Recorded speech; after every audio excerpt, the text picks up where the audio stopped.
Bonjour et bienvenue dans Dimanche en politique. Notre invité aujourd'hui est Jean-Luc Mélenchon, député des Bouches-du-Rhône, président du groupe La France Insoumise à l'Assemblée nationale. 2 ans après l'élection d'Emmanuel Macron, la France Insoumise a le regard tourné vers l'échéance à venir, les élections européennes. Ce sera un test grandeur nature. L'Europe, dont Jacques Chirac disait, tout en la défendant, une fois qu'il a été élu à l'Élysée, ceux qui laissent croire que par une sorte d'abracadabra européen, tous nos problèmes seront résolus, se trompent et trompent les Français. Mais en attendant, les Insoumis ont bien l'intention de rester les principaux opposants à la politique du gouvernement, et ce, sur tous les sujets. Bonjour Jean-Luc Mélenchon. Bonjour. Merci d'être notre invité aujourd'hui. On va commencer par quelque chose qui vous concerne directement, j'allais dire en tant que député de Marseille aussi, c'est l'Aquarius, oui. Puisque après des jours de tergiversation et des jours en mer, les 58 personnes qui sont à bord vont être accueillies à Malte, une fois que les conditions en mer s'améliorent. 18 viendront ensuite en France, où ils seront accueillis. L'avenir de l'Aquarius est menacé parce qu'il battait pavillon panaméen. Le Panama va lui supprimer son pavillon. Est-ce que la France doit lui accorder son pavillon pour qu'il poursuive ses missions ? Quand même le Panama qui a le honte, cette caverne de brigands et de fraudeurs fiscaux qui ne voit rien à dire contre l'argent, retire le pavillon de l'Aquarius. Il faut donc que l'Aquarius ait un pavillon français. C'est très clair et net pour vous. Il y aura des manifestations dans toutes les grandes villes le 6 octobre pour ça.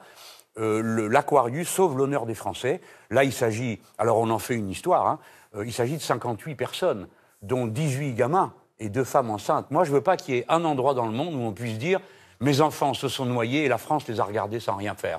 Alors, vous savez, j'ai appelé une minute de silence, si vous vous en souvenez, pendant la campagne présidentielle, et je sais que 9 personnes par jour meurent en Méditerranée.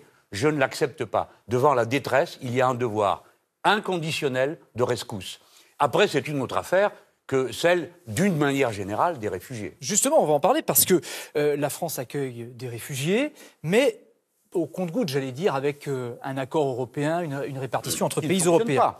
Parce que, regardez bien, on a laissé les gens débarquer en Italie et en Grèce sans s'en préoccuper davantage, en laissant tout sur le dos des Italiens et des Grecs, jusqu'à ce que ça tourne mal. Oui, au début, ça continue. Et puis nous, en France, quand les gens arrivent à Marseille, les mineurs abandonnés, on demande aux Bouches-du-Rhône de s'en débrouiller. Ce n'est pas normal. Alors, il y a un manifeste pour l'accueil des migrants qui a été lancé par Mediapart, Politis, Regard, ce sont des publications plutôt à gauche quand même, et plusieurs personnalités de gauche se disent prêtes à signer.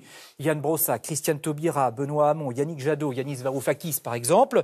Et vous, est-ce que vous allez le signer ce manifeste ? Alors, j'ai des amis qui vont le signer, d'autres ne le signeront pas, dont moi. Vous ne le signez pas ? Non, je vais vous dire pourquoi. Mais bon, il y a un petit côté mondain à tout ça. Quand on voit Benoît Hamon, qui était absent le jour du vote de la loi immigration de Manuel Valls, qui a commencé ce que M. Macron a terminé, disons qu'il y a une certaine hypocrisie dans tout ça. Mais maintenant, je vais aller au fond. Je ne suis pas d'accord pour faire de l'immigration la question centrale des élections qui arrivent. Ça, c'est servir la soupe à Macron et à Le Pen. 2, je ne suis pas d'accord pour qu'on renonce à traiter les causes de l'immigration. C'est-à-dire le slogan « Vivre et travailler au pays », c'est pas juste pour les bobos en France. C'est une aspiration mondiale. Donc, je suis pour qu'on les traite. Eux, c'est des bobos, là, ceux qui signent ? Non, je ne dis pas ça, mais je ça. voulais dire que le slogan n'était pas... Ne cherchez pas toujours des histoires drôles au milieu de sujets qui ne le sont pas.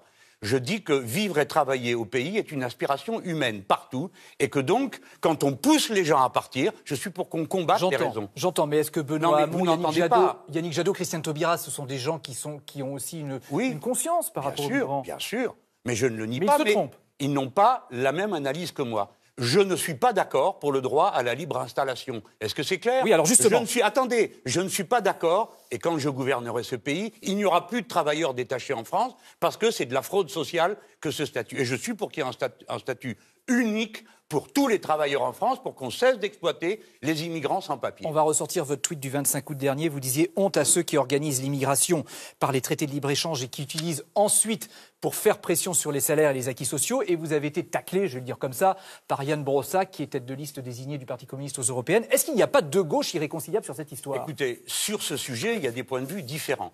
Si toute différence aboutit au fait qu'on est déclaré irréconciliable et qu'on se déchire, ce n'est plus la peine de parler. Nous ne sommes pas d'accord, et je ne suis pas d'accord, pour faire comme si l'immigration était quelque chose de naturel, de désirable, de souhaitable. Non, je ne suis pas d'accord. Et je dis que l'on exploite les travailleurs sans papier pour faire baisser les salaires. Je n'ai jamais dit que c'était de leur faute. Je dis que honte à ceux qui les maltraitent et les sous-payent. Alors, que le Parti communiste ait décidé que dorénavant, ça ne le concerne plus, c'est son affaire. Mais moi, je ne suis pas pour une attitude chiffon rouge qui excite l'extrême droite. Voilà. Je ne suis pas d'accord avec ça, et je ne suis pas d'accord pour qu'on crée un problème à gauche volontairement, une division entre les gens de bonne foi, uniquement pour le confort politicien d'une élection. Jean-Luc Mélenchon, c'est clair et net, et on va parler de la semaine Donald Trump, Emmanuel Macron, les retrouvailles à l'Assemblée générale de l'ONU à New York. Emmanuel Valls, candidat à Barcelone. À la tribune de l'ONU, ils se sont livrés à un duel inédit. Il y a urgence. Alors mettons-nous en conformité avec les engagements que nous avons pris. Ne signons plus d'accords commerciaux avec les puissances qui ne respectent pas l'accord de Paris. La pollution à la chlordécone est un scandale environnemental. C'est la première fois qu'un chef de l'État français reconnaît ce scandale sanitaire, cette molécule ultra-toxique contenue dans un pesticide que les agriculteurs antillais ont utilisé durant plus de 20 ans pour lutter contre un insecte parasite particulièrement nocif pour la culture de la banane. Oui, c'est le prochain alcalde. Oui, je veux être le prochain maire de Barcelone.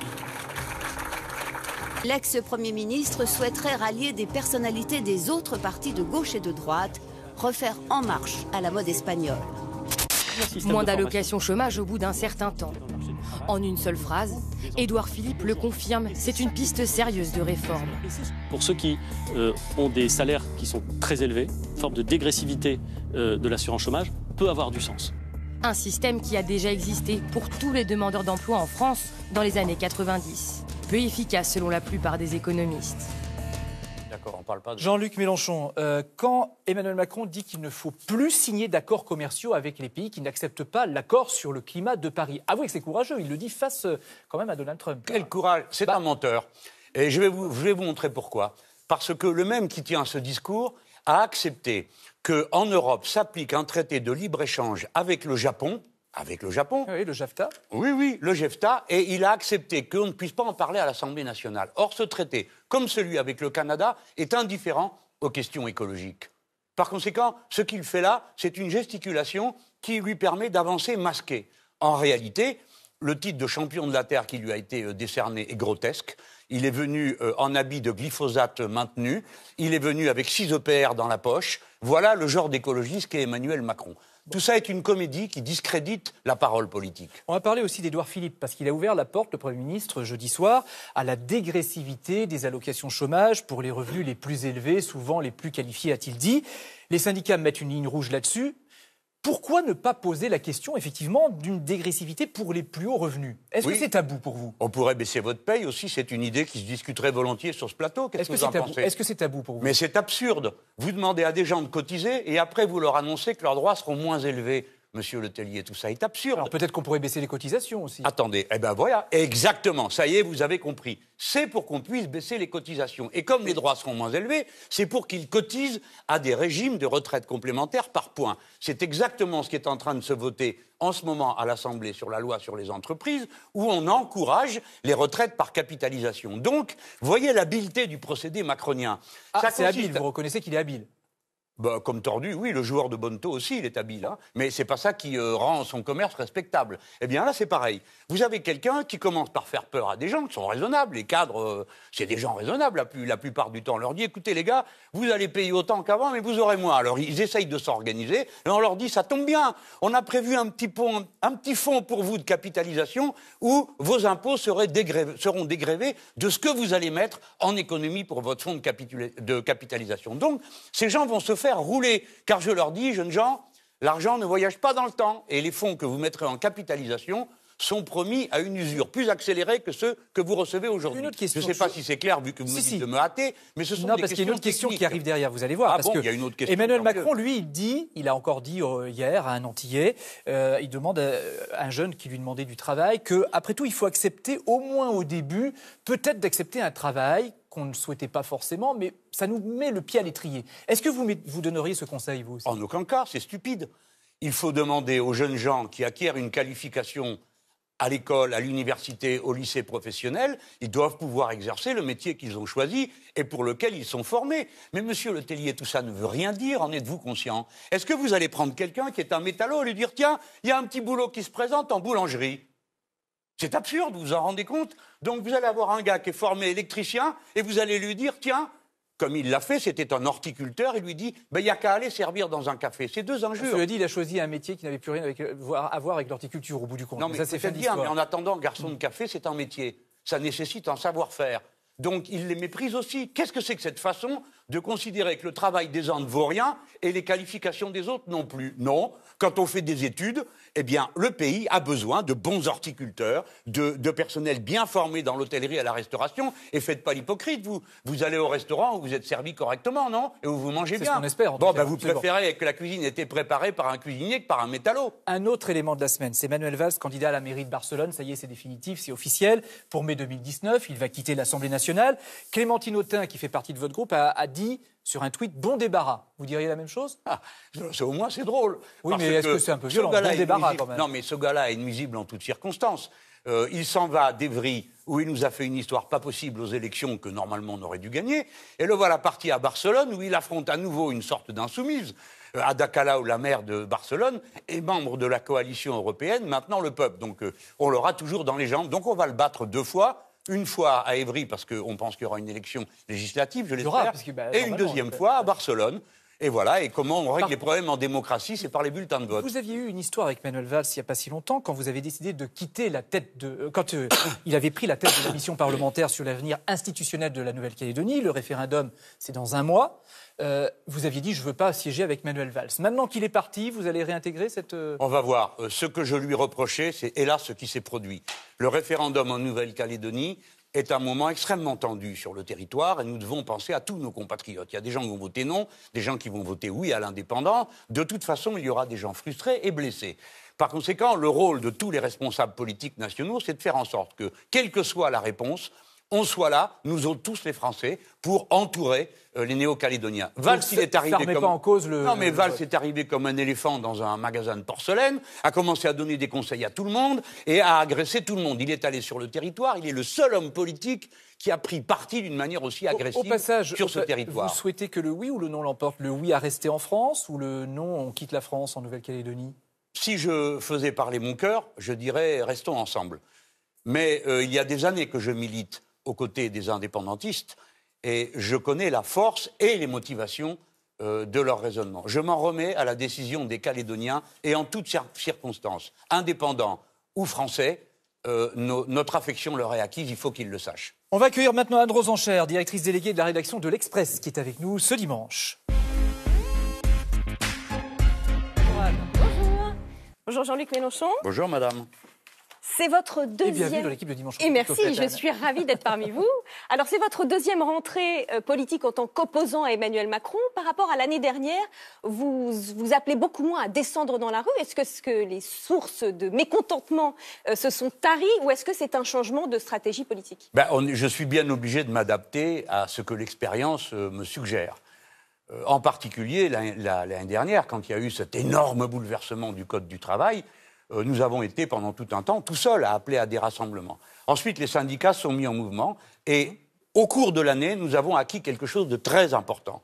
C'est-à-dire que, la division syndicale s'est réduite, puisque maintenant, Force ouvrière et la CGT sont au coude à coude avec les syndicats solidaires et la FSU, premièrement. Et deuxièmement, ils ne sont plus fermés à l'idée d'action commune avec les mouvements politiques, en particulier pour ce que moi j'appelle de mes vœux, c'est-à-dire des démonstrations de force pendant le samedi ou le dimanche, c'est-à-dire pas juste en semaine, et là où il y a des mots d'ordre de grève. Donc je pense que je dois être prudent et habile et ne pas brusquer les choses de manière à ce que les forces puissent se coaguler sans donner l'impression ni de vouloir dominer, ni d'être à la traîne. Alors, on avait beaucoup réagi suite à votre rencontre plus ou moins impromptue avec Emmanuel Macron sur le Vieux-Port le 7 septembre dernier. Vous aviez déclaré le matin que Emmanuel Macron était le plus grand xénophobe qu'on ait, et le soir, vous avez paru plus cordial et voire même peut-être renier un peu cette expression. Est-ce que vous regrettez l'attaque du matin ou la cordialité du soir, en fait? Ni l'une ni l'autre, chère madame. Je regrette surtout la stupidité de votre profession, parce que, oui, évidemment, permettez-moi de me le dire. On est tous dedans. Vous nous aviez donné ces images à tous les voir. deux, après l'autre, lequel commence à défendre la sainte corporation? Non. Personne, très bien. C'est pas du donc on va pouvoir écouter ma réponse. Est-ce que ma réponse vous intéresse? D'abord, le matin, je n'ai pas dit ce que vous me faites dire. J'ai dit que puisqu'il m'accusait d'être, moi, un xénophobe, ce que je ne suis pas, il y avait pire xénophobe, lui, puisqu'il empêche l'Aquarius d'arriver à terre et de soulager les pauvres gens qui sont en mer. Et votre collègue, qui était là, et qui évidemment, il est minuit et demi, je vous rappelle, hein. Bon, il est minuit et demi. Vous avez le président de la République et son premier opposant. Et évidemment, votre profession est là, attendant que coule du sang, qu'il y ait des éclats de voix. Et moi, je considère qu'à minuit et demi, je ne m'engueule pas avec le président de la République dans un bistrot sur le Vieux-Port. Je ne fais pas ça. Donc, surtout, devant Mme Merkel, qui est dans l'hôtel dans la rue derrière. Donc vous ne regrettez rien? Pardon? Vous ne craignez pas que ça vous colle à la semelle, cette séquence? Bon, elle est drôle, non? Puis elle est bien, elle montre que je ne suis pas la bête agressive que vous décrivez. Pardon, je voudrais quand même dire quelque chose pour votre honte. Pour que vous compreniez à quel point vous pouvez avoir des comportements qui, à force de chercher le buzz, vous font rater l'essentiel. Qu'est-ce que je dis au début? Je me tourne vers lui et je lui dis « Alors, elle vous l'a lâché ?» Personne ne me demande quoi. Il me répond « Non, elle lâche rien et moi non plus. » De quoi parle-t-on? De quoi parle-t-on? Vous allez nous le dire. Mais dites. C'est pas ça que votre collègue aurait dû me demander? Ah, bah ça c'est autre chose. Ah oui. Alors on est ce dimanche. Alors je vais vous répondre. Non, parce qu'on va passer à autre chose. Non, on va pas passer à autre chose parce que je veux que vous entendiez la réponse. Je lui ai dit le matin, parce qu'en réalité on s'est vu, là, pas le matin, le début d'après-midi, nous avait invités. Et chacun donnait son point de vue des élus des Bouches-du-Rhône. Et je lui dis, écoutez, moi je vais pas vous parler des Bouches-du-Rhône. J'en ai quand même parlé. Je lui ai dit, écoutez, Madame Merkel a décidé que le président de la Commission serait un membre de la CSU, c'est-à-dire ce qu'il y a de plus à droite en Allemagne. Alors vous, président de la République, vous devez lui dire non. On ne peut pas avoir un président de la Commission qui soit en plus un Allemand. Mais c'est un événement diplomatique que le chef de l'État français confirme devant des journalistes qui s'occupent d'autre chose qu'il est opposé à la présidence d'un Allemand à la Commission européenne. Et c'est clair. Je vois que ça vous passionne. Si, ça nous passionne, mais vous parlez des Bouches-du-Rhône. On va partir à Marseille, embarquement immédiat pour Marseille, où vous êtes député depuis la juin. France est contre le fait qu'il y ait un commissaire, un président de la Commission allemand.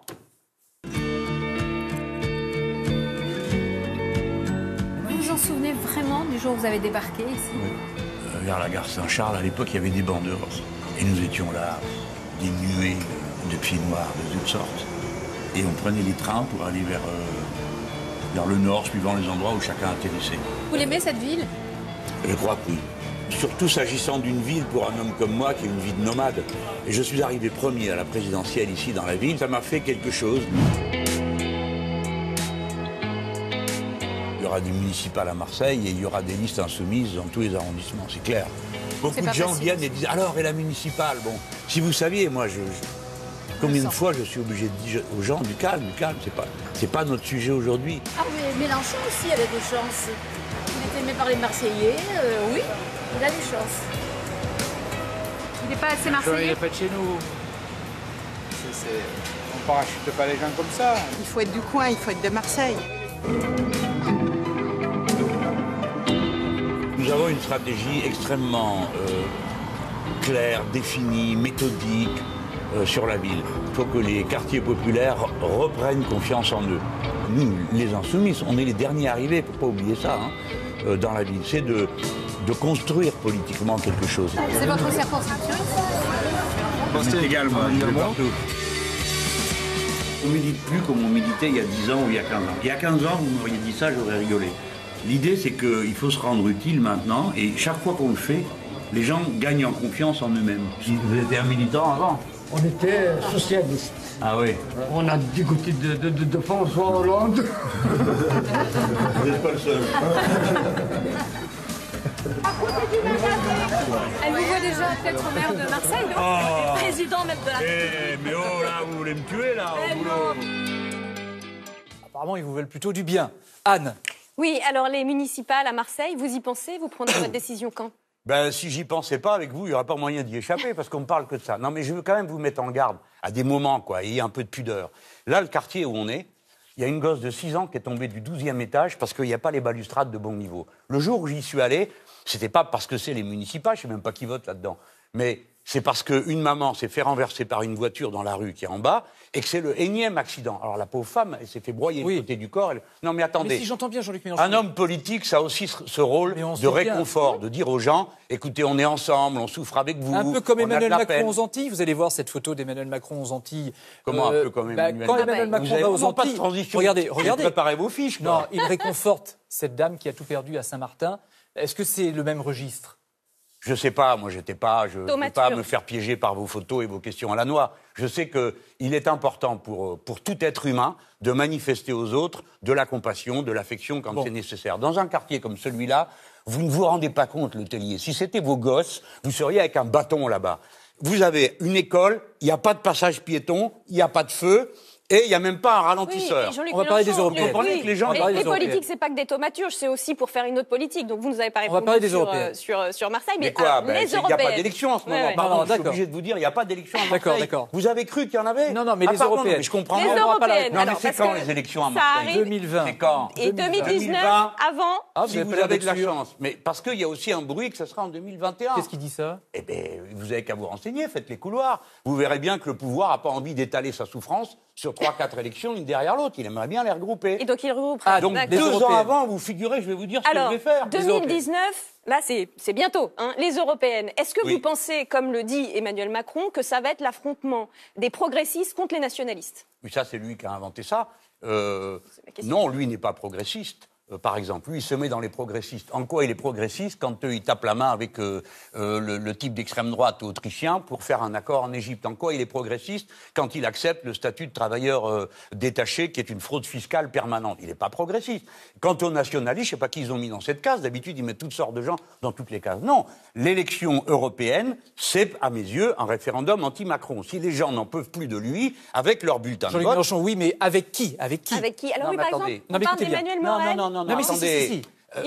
Non, j'ai pas fini. Bah oui, mais il faut qu'on avance. D'accord, je finis moi d'abord et vous parlez après. Voilà. Donc, je vous dis les choses comme elles sont.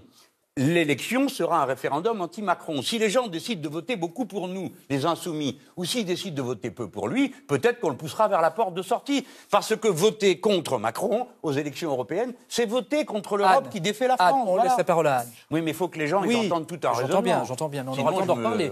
Allez-y. On parle d'un ralliement possible du socialiste Emmanuel Morel pour justement la campagne européenne. Est-ce que c'est toujours envisageable et quand est-ce que ça se ferait?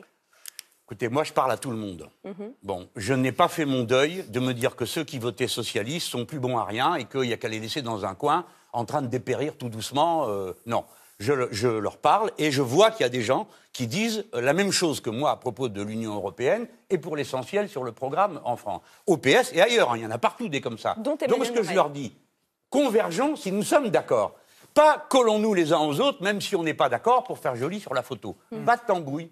Et Emmanuel Morel, il va vous rejoindre? Écoutez, demandez-le lui à lui. Moi, je ne manipule pas dans les organisations des autres. C'est bien parti. Ben, j'espère. Si ça se faisait, je serais content. Et qui pour Écoutez, je ne vais pas dire je parle à tout le monde, sauf... J'ai vu il n'y a pas longtemps quelqu'un dire on parle à tout le monde, sauf aux socialistes. Bah, les socialistes, j'ai quelques contentieux avec eux. Mais les milliers d'électeurs socialistes, je leur dis venez nous aider. Par pitié, arrêtez de soutenir ces bons question sur les européennes, oui. Qui pour piloter? On parle de Manuel Bompard. Est-ce que ce sera... Vous verrez, on est en train de travailler, on a 3 cordons. Le premier, c'est les insoumis, alors il y en a de tous les partis et de toutes les variétés, et dès qu'on pas de partis.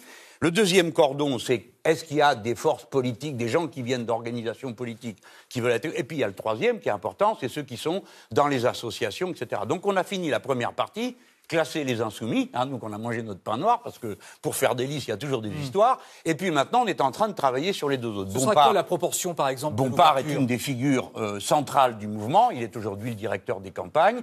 Il y a d'autres garçons et filles de sa génération, trentenaires. Vous savez que j'ai 3 personnes qui ont moins de 30 ans dans mon groupe. Et la proportion d'ouverture à la société civile, ce sera combien à peu près? Mais nous n'avons pas besoin de nous ouvrir à la société civile, c'est nous. Je veux dire que dans ce que nous avons investi, vous avez aide-soignante, un camionneur, un ouvrier d'abattoir qui ne veut plus abattre les bêtes, vous avez des profs, vous avez donc des pas juges. Besoin d'ouvrir.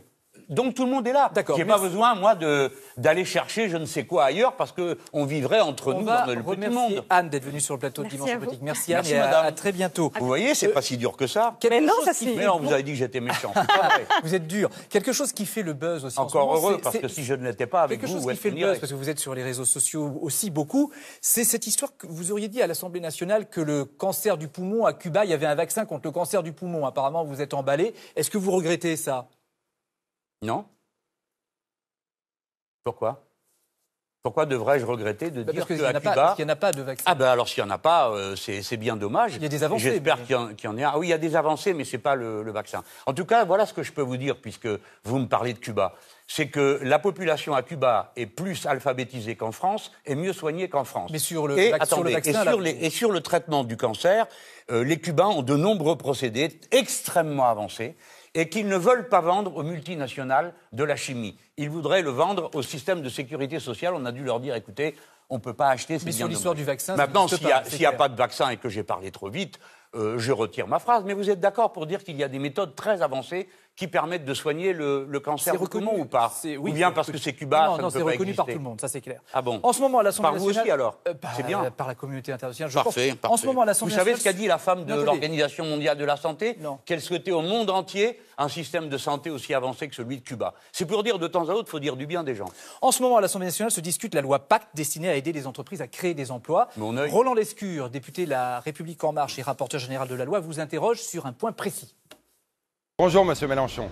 Comme au beau vieux temps, vous défendez un modèle de centralisation et de planification. Eh bien, croyez-moi, si vos recettes avaient fait leurs preuves, ça se saurait. Et c'est quelqu'un qui a grandi dans une culture communiste qui vous le dit. Alors, votre vision de l'entreprise, qu'est-ce que c'est? C'est la lutte des classes, c'est le conflit. Nous préférons une entreprise qui se développe, qui protège ses salariés et qui partage ses revenus avec eux. On préfère un État qui innove, qui régule, qui protège, à un État qui centralise tout, qui planifie tout, qui verrouille tout. Alors, ma question, elle est simple. Dans la loi Pacte, nous généralisons la participation à toutes les entreprises, y compris les petites, de manière à ce que les Françaises et les Français aient plus d'argent. Monsieur Mélenchon, qu'attendez-vous pour nous rejoindre? Je vous laisse répondre. Bon, alors il a fait dans la légèreté, vous l'observez comme moi, donc je propose, je ne sais pas quoi, le goulag peut-être, comme me l'a dit un de ses collègues. Monsieur Lescure est un homme charmant sur le plan personnel, mais sur le plan politique, c'est une caricature de Macronie. Cet homme était le chef des investissements du deuxième fonds de pension du Canada. Il a gagné en 2017 3,7 millions avec son activité, et il vient nous expliquer, venant d'un fonds de pension, c'est-à-dire ce qui est le vampire de l'activité réelle, c'est toujours les fonds de pension. Et il vient nous défendre quoi? La participation. Monsieur... Vous êtes pour ou contre sur le principe? Mais écoutez, c'est pas pour ou contre le principe, c'est contre ce qu'il propose. Alors, ils vont proposer de développer la participation. Les gens n'ont aucune garantie sur le niveau de leurs revenus au moment où ils vendent leurs actions, quand il y a des actions. Et deuxièmement, la part qui était donnée à la sécurité sociale ne sera plus donnée. Ça va coûter 400 millions à la sécurité sociale. Et ce gars vient vous dire tranquillement, nous préférons donner des titres de participation que de la paye. Donnez de la paye. Monsieur, vous n'avez pas besoin de 3,7 millions comme revenu. Il faut partager. Et on ne doit pas accepter des écarts plus grands dans une entreprise que de 1 à 20. Donc voilà la réponse c'est une arnaque. À Roland Lescure. Merci oui. Jean-Luc Mélenchon d'avoir répondu à toutes nos questions. Pas toutes, parce qu'il y en avait plein d'autres qu'on voulait vous poser. Il y en avait encore. Oh là là, du budget, on voulait parler de tout ça, on n'a pas eu le temps. Merci en tout cas d'être venu sur le plateau Dimanche en Petit. Et Catherine Matoche arrive pour la journée. Vous en remettrez même, monsieur l'hôtelier? Oui, oui. Bon, on va boire un coup, c'est quand même.